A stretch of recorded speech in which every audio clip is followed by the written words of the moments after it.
Hey everybody, this is Pastor Michael at Ascension Lutheran Church in Torrance, California. It's time for another Midweek Boost.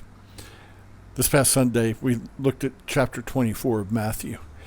And when people hear for the first time that Jesus is not talking about the end of the world here, even though it sounds like it might be, but he's rather talking about coming into his kingdom and establishing his church in that century, in that generation. Sometimes they think, well, then doesn't this have any relevance for us? If this is all about the past, why do we even care?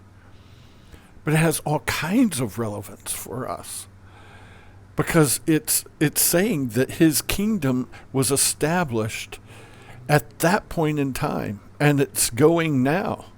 This church was established as the end of the temple came. The new place for God to dwell is in the hearts of his people, that we are the new temple. That's what Paul teaches us. And the beginning of his kingdom in its fullness had started. Now, his kingdom is not what it will be. We've talked about that many times. It's not what it will be on the other side of the last day, when he resurrects all flesh, when he resurrects the entire universe and recreates everything so that all things are becoming new. We're not at that place now. That's easy enough to see.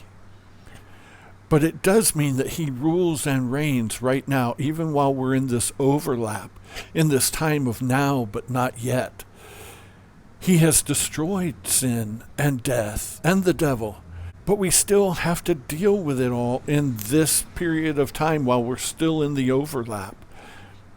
But it doesn't mean that he hasn't destroyed it, for it has no power over us. If we're to die today, we live. That's Jesus' promise, that we live even though we die. And like I said before, when the last day comes, we will be resurrected in our earthly bodies, and the whole universe will be restored to the way God ultimately intended for us, without sin, without death.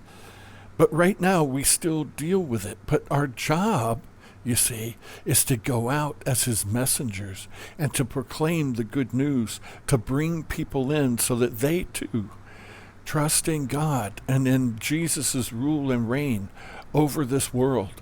So you see, it has all kinds of relevance for us. For Jesus rules and reigns right now, even in this time of the now but not yet. And so we need to trust him, to trust in his rule and reign over us, and to know that even when bad things happen, and they will, that God is in control, and that he uses all these things ultimately for our good. I say that a lot because I think it's so important for us to really get into our heads. During this time of overlap, during this time where we're in the now but not yet, evil still occurs. Bad things happen. People die.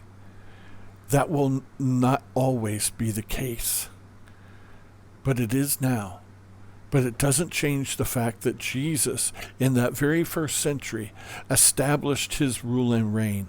He established his kingdom on the earth. He established his church. For we are the new temple. When the old temple was destroyed, the new temple, which is the church, where God makes his presence known in our hearts, that was established.